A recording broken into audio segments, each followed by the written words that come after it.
Welcome to Reality Hunt Club. I got somebody I want y'all to meet tonight. Dad, do the honors. Show me who you got, Dad. Get down there. I got Mr. Sway. Introduce him, buddy. Who is that? This is Mr. Sway. You've been hunting him for... This is Sway. Slay. Sway. Sway. You've been hunting him for 4 years. You've been looking at him. No. I want to thank Mr. Andrew Tadpole. He brought the dogs. Dogs did a great job tracking, went right up to him.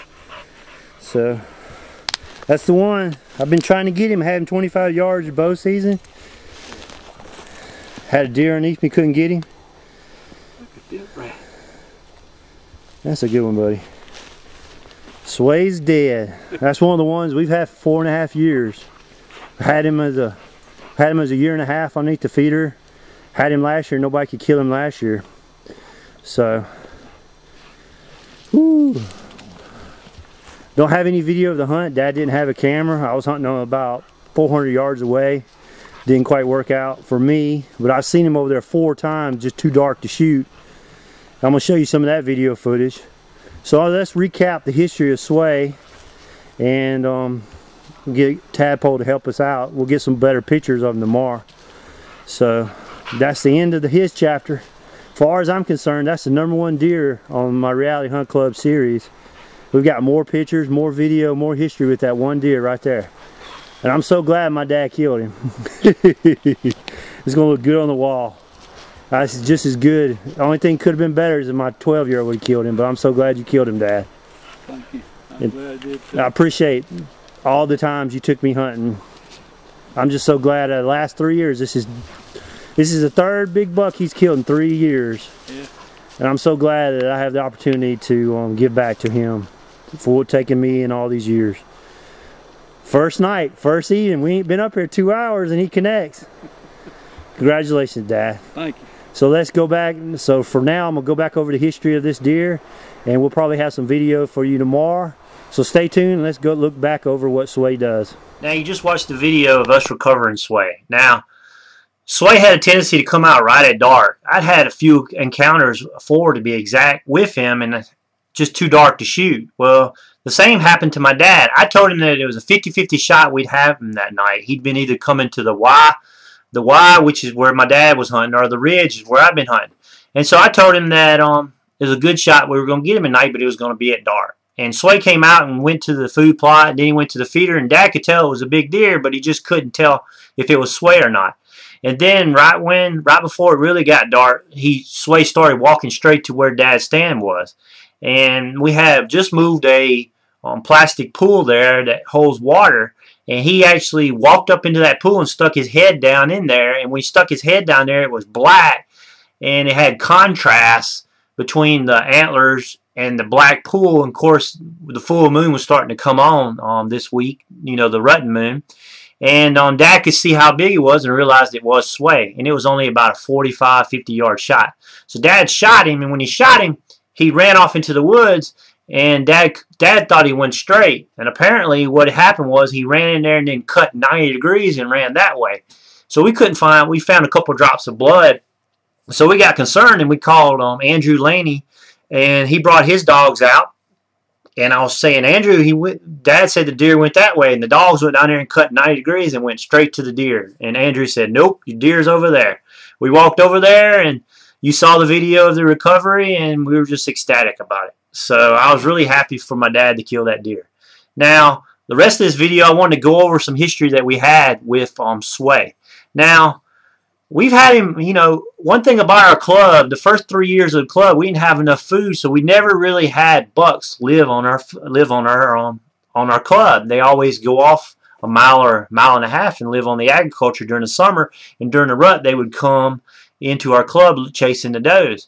Well, we started planting 15 to 20 acres of food plots in the spring, and sure enough, Sway was one of the first 2 deer we had on our property.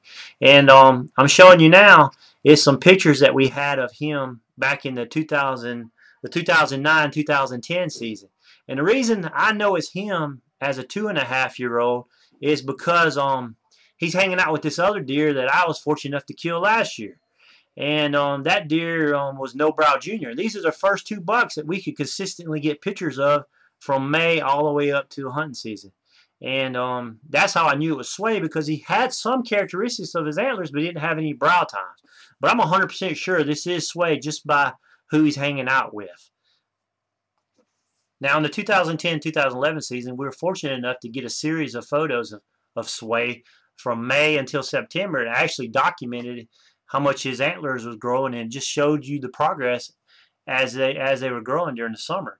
One thing we learned about him, he really likes to put on his antlers in the month of June.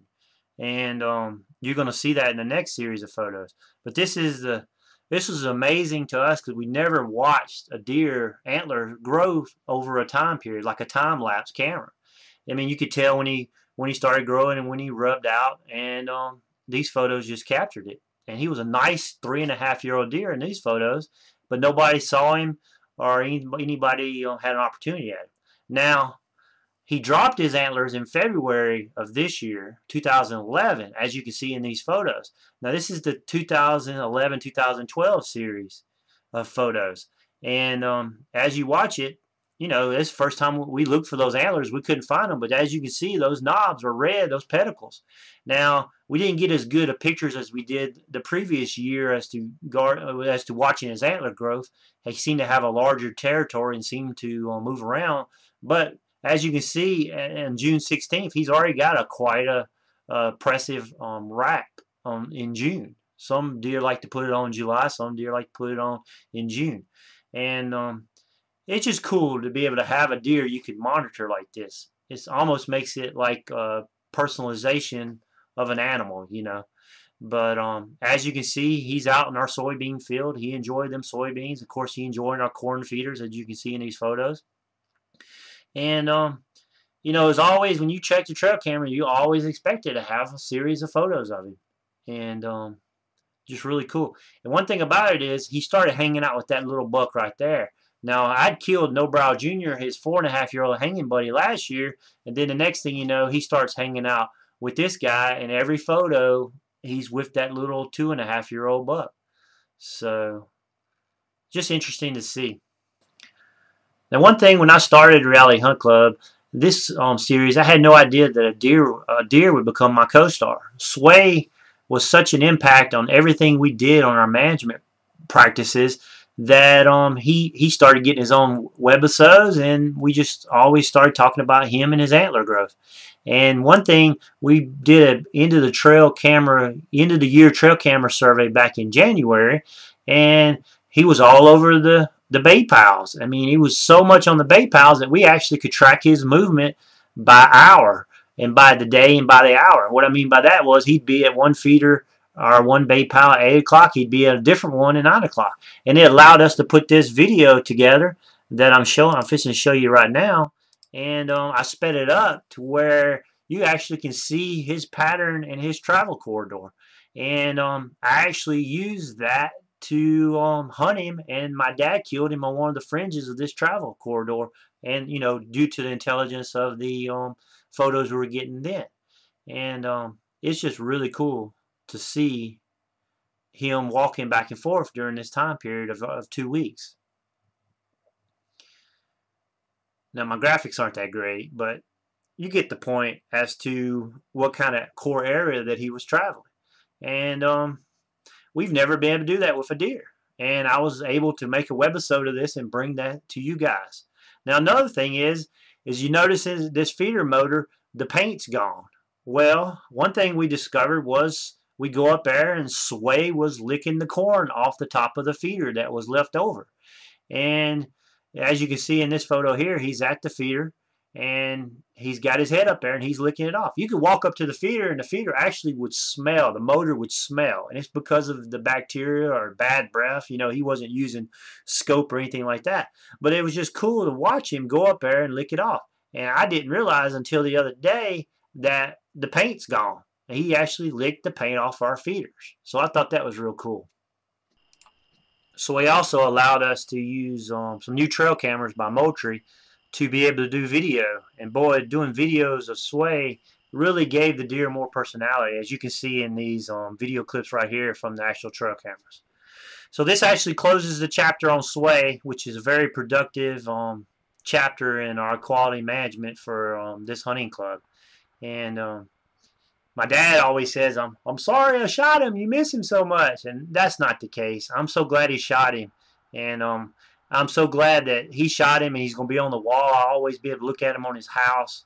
At his house. It's just awesome that 4.5-year-old deer made it that far and we were able to watch him. And here are some pictures of my dad and myself. And it, like as I said in the post interview, it just doesn't get any better like that, sharing it with your father, especially many times as he took me hunting. So thanks for watching Reality Hunt Club. I hope you enjoy this. I wish we would have got the kill shot on there, but sometimes it works, sometimes it doesn't. And you can follow us on Facebook. You can go in there and like us, and you also can follow us on Twitter. The information is on the website. You also can leave us comments on YouTube. Come leave us some comments. Tell us what you like, what you don't like. And, of course, you can always email me personally at toxicgivens@gmail.com. So stay tuned, and thanks for watching Reality Hunt Club.